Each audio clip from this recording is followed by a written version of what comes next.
बताएं कि एक तो ईद के बाद आपकी नज़र में सिनेरियो क्या बनने वाला है ना। ऑपोजिशन एक तरफ तो हमें थोड़ी डिवाइडेड नज़र आती है, लेकिन ये ज़रूर डिसाइड कर चुकी है कि हमने तहरीक शुरू करनी है। दूसरा ये जो मीटिंग की बात हो रही है गंडापुर साहब की और खान साहब की, तकरीबन 1.5 महीने बाद मिले तो हैं, लेकिन क्या वाकई कन्विंस हो गए? वैसे पीटीआई अभी तक डिनाई कर रही है, जो शेख वकास साहब या बैरिस्टर साहब कह रहे हैं कि जी ऐसा कोई हमें ग्रीन सिग्नल नहीं मिला है। आपको लगता है कि ऐसा है? और क्या पीटीआई को भी सर वैसे माजूर के साथ अंडरस्टैंड नहीं कर लेना चाहिए कि अगर बातचीत करके जेल से बाहर नहीं आएंगे तो फिर कैसे आगे सियासी करियर को कंटिन्यू करेंगे? बहुत बहुत अनफॉर्चुनेट भी है और मिसअंडरस्टैंडिंग भी है, मिसकंसेप्शन भी है, आई वुड से, जो हमारे मीडिया के कुछ दोस्तों में पाई जाती है कि पीटी, और उसकी शायद एक बहुत मेजर रीज़न ये है कि हम उस तरह से फील्ड रिपोर्टिंग में नहीं जा पाते या हमारे पास इंफॉर्मेशन का फुकदान होता है। जैसे डील नहीं कभी ऑफर की गई, ये बहुत हम सुनते हैं। मैं पहले दिन से कह रहा हूँ और सोशल मीडिया पे भी पहले दिन से इमरान खान को डील्स ऑफर होती रही, कोई दसियों डील्स ऑफर हुई हैं। दूसरी बात जो आपने स्पेसिफिक की, मैं उनका वो आपको बता भी टाइमलाइन भी बता सकता हूँ डील्स की भी, और कौन कौन सी डील ऑफर हुई वो भी बता सकता हूँ। नहीं तो हुकूमत कहती है कोई डील ऑफर नहीं, वो तो छोड़े, हमारे मीडिया पर्सन्स भी ये मानते हैं, हालांकि उनको अपनी वर्किंग करनी चाहिए ना, उनका अपना होमवर्क होना चाहिए। ये सरासर झूठ है, वो प्रोपेगेंडा तो उन्होंने करना ही करना है ना। और वैसे भी हुकूमत कौन होती है डील देने वाली? हुकूमत जब अपोजिशन में थी, इनको डील इमरान खान ने दी थी। इमरान खान तो इनकी डील के मुखालिफ था, जैसे आज ये मुखालिफ है कि इमरान खान को कोई डील ना मिले। दूसरी अहम बात, इमरान खान पहले दिन से बात करना चाह रहा है और बात उसने की है। अभी आपने देखा है कि अभी पिछले दिनों मुज़ाकरात का एक दौरा चला, काफ़ी लंबा चला, और उसमें अगर मैं भी इमरान खान की जगह, आप भी इमरान खान की जगह हो, और आप किसी ऐसे आदमी के साथ बातचीत नहीं करना चाहेंगी जिसके पास कोई ताकत ही नहीं है, जिसके पास मामूली सा इख्तियार भी ना हो, तो आप उस बंदे से क्या बातचीत करेंगे? आप एक बड़ी जंग है या सर्वाइवल की जंग है, तो आप उसको अपने पत्ते शो करना चाहेंगी? कभी भी नहीं। You will never want that कि मैं आप अपने सारे पत्ते शो कर दें। दूसरी बात कि उनको एक मुलाकात नहीं करवा सके इमरान खान के साथ वो। तीसरी बात कि मुसलसल अभी भी इमरान खान बात करना चाह रहा है। इमरान खान को 10 दफ़ा ये कहा गया आप खामोश हो जाए, आपको 2-3 साल के लिए खामोश होना है, ये नहीं करना, वो नहीं करना, कभी बनी गाला में आपको हाउस कभी बनी गाला में करना है, और ये वो लेना देना। और अभी भी जो अमेरिकन डॉक्टर्स के साथ मुलाकातें हुई हैं, उसमें भी ये कहा गया है कि जी जो भी करना करवाना है इमरान खान करे, लेकिन कुछ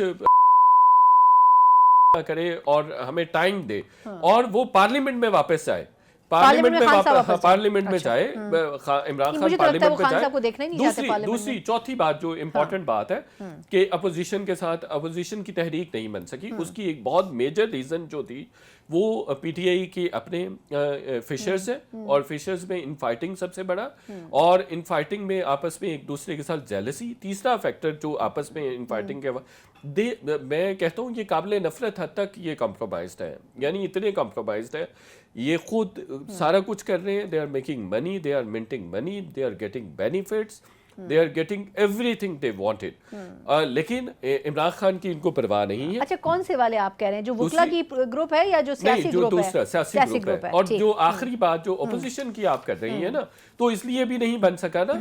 अब अपोजिशन ये चाह रही है, जैसे फजलुर रहमान है, फजलुर रहमान को लीड नहीं करने दे रहे। महमूद अचकज़ई कहते हैं कि मैं लीड करूं, और वो मौलाना फजलुर रहमान कहते हैं मैं लीड करूं। पीटीआई चाहती है कि मैं लीड करूं, असद उमर वगैरह, और यही 3-4 महीने 6 महीने से झगड़ा। और मैं ये अपने वीलॉग्स में आज़ाद पे कह चुका हूं कि जिस दिन मौलाना फजलुर रहमान इनको लीड करने के लिए तैयार हो गए, नादिर मैंने प्रपोज किया था पीटीआई को कि मौलाना फजलुर रहमान को लीड करने थे, 3 से 6 महीने में इमरान खान बाहर आ जाएगा। अच्छा, आपको लगता है ऐसे? बड़ा इंटरेस्टिंग है। अच्छा, 100% अभी भी मुझे तो लगता है कि इमरान खान आ जाएगा। मैं टेक्निकली पता नहीं वो कहाँ पर पहुंचे हैं प्रोजेक्ट्स, तो आप कैसे एनालाइज करते हैं कि इकोनॉमी के नंबर सिर्फ कागजों में है या रियलिटी में भी हैं? बहुत शुक्रिया। एक तो दोनों मेहमानों को गुज़श्ता ईद मुबारक, आपके नाज़रीन को भी ईद मुबारक।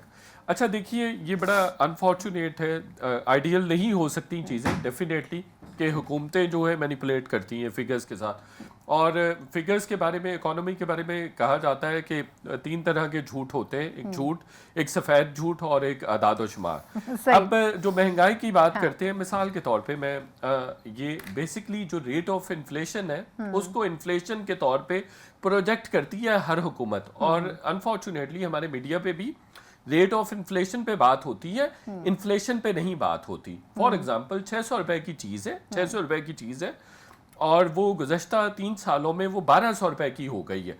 अब उसकी जो बढ़ने की रफ्तार है वो कोई 30% की थी पर ईयर।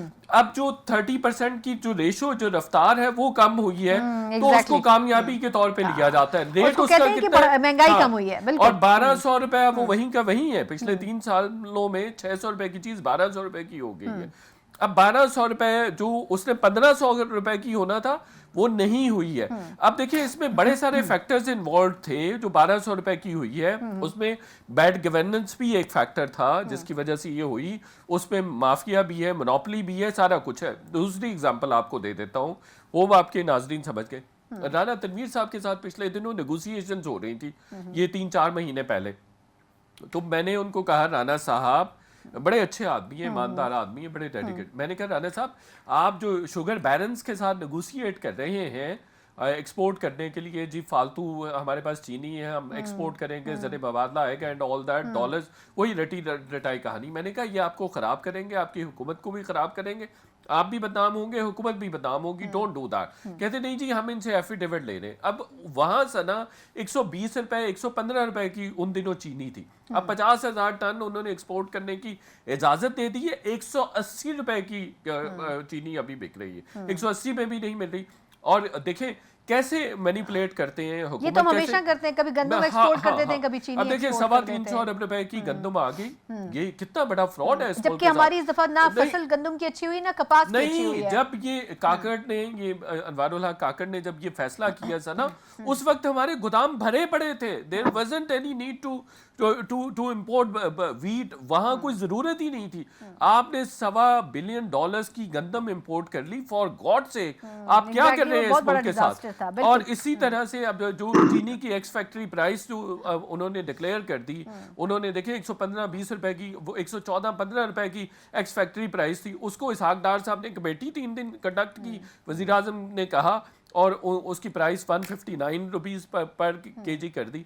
अब देखिए इस तरह से लूटा जाता है। अब 15 रुपीज और 159 रुपीज, कितना डिफरेंस है। 44 रुपए महंगी करके उनको कहा जी हमने बहुत शायद मैं अगर इसका समराइज करें, बेसिकली हुकूमत की अपनी अंडरस्टैंडिंग नहीं होती है, जानबूझ के गलत फैसले करते हैं ना, पता होता है। नहीं ऐसा नहीं होता। यहाँ मैं हमेशा से एक बात करता हूँ, अनफॉर्चुनेटली सदा हमारे मुल्क में जो बिजनेस माफिया है ना, जो कॉर्पोरेट सेक्टर है, वो बहुत बड़ा फ्रॉड है।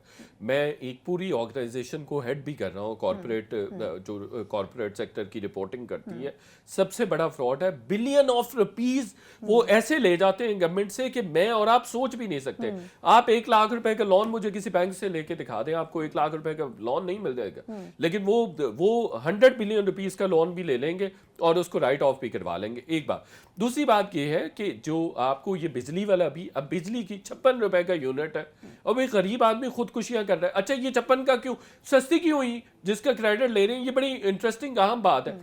सस्ती इसलिए हुई सना के आपकी डिमांड महंगी होने की वजह से डिमांड कम हो गई, सोलराइजेशन होने की वजह से डिमांड कम ज्यादा हो गई, आपके पास डिमांड कम हो गई, आपके पास आईपीपीज भी बना रहे हैं, आपके अपने भी जो प्रोडक्शन हाउसेज हैं वो भी बिजली प्रोड्यूस कर रहे हैं, और आपके पास एक्सेसिव बिजली मौजूद है। और जबकि गर्दिशी आपने कैपेसिटी पेमेंट देनी, कैपेसिटी चार्जेस देने हैं। अच्छा अगर आप वो यूटिलाइज नहीं करवाएंगे, वो यूनिट्स नहीं यूटिलाइज करवाएंगे, आपने कैपेसिटी पेमेंट्स आपको पड़ती रहेंगी, इसलिए सस्ती की है। ये भी बैड प्लानिंग की वजह से सस्ती की है। मैं समझ गई।